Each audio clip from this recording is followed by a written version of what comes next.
ನ್ಯಾಯಬೆಲೆ ಅಂಗಡಿಯವರು ಮನೆ ಮನೆಗೆ ತೆರಳಿ ಪಡಿತರದಾರರ ಹೆಬ್ಬೆಟ್ಟು ಹಾಕಿಸಿಕೊಂಡು ನಿಯಮಗಳನ್ನು ಉಲ್ಲಂಘಿಸುತ್ತಿರುವ ಪ್ರಕರಣವೊಂದು ಹುಣಸೂರಿನಲ್ಲಿ ಬೆಳಕಿಗೆ ಬಂದಿದೆ.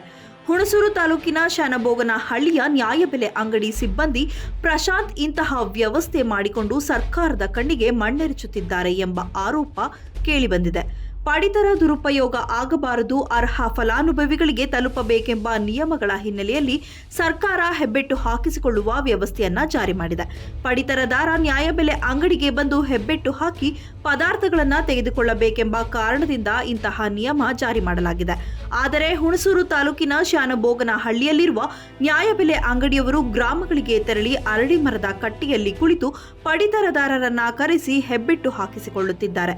ಆದರೆ ಪಡಿತರ ಮಾತ್ರ ವಿತರಣೆ ಆಗುತ್ತಿಲ್ಲ. ಈ ಬಗ್ಗೆ ಪ್ರಶ್ನಿಸಿದಾಗ ಪಡಿತರದಾರರ ಅನುಕೂಲಕ್ಕಾಗಿ ಈ ರೀತಿ ಮಾಡುತ್ತಿರುವುದಾಗಿ ತಿಳಿಸುತ್ತಿದ್ದಾರೆ. ಪಡಿತರ ದುರುಪಯೋಗ ಆಗಬಾರದೆಂಬ ಉದ್ದೇಶದಿಂದ ಹೆಬ್ಬೆಟ್ಟು ವ್ಯವಸ್ಥೆ ಜಾರಿ ಮಾಡಿದರೆ ಈ ನ್ಯಾಯಬೆಲೆ ಅಂಗಡಿಯವರು ರಾಜಾರೋಷವಾಗಿ ಈ ವ್ಯವಸ್ಥೆಯನ್ನ ದುರುಪಯೋಗ ಮಾಡಿಕೊಳ್ಳುತ್ತಿದ್ದಾರೆ. ಈ ಕುರಿತಂತೆ ಪ್ರಶ್ನೆ ಮಾಡುತ್ತಿದ್ದಂತೆಯೇ ಸಿಬ್ಬಂದಿ ಕ್ಷಣ ಮಾತ್ರದಲ್ಲಿ ಗಂಟು ಮೂಟೆ ಕಟ್ಟಿಕೊಂಡು ಬೈಕ್ನಲ್ಲಿ ಓಡಿದ್ದಾನೆ. ಈ ಬಗ್ಗೆ ಸಾರ್ವಜನಿಕರಲ್ಲೂ ಗೊಂದಲ ಮೂಡಿದ್ದು, ಆಹಾರ ಮತ್ತು ನಾಗರಿಕ ಪೂರೈಕೆ ಇಲಾಖೆ ಇಂತಹ ನ್ಯಾಯಬೆಲೆ ಅಂಗಡಿ ವಿರುದ್ಧ ಸೂಕ್ತ ಕ್ರಮ ಕೈಗೊಳ್ಳಬೇಕಿದೆ.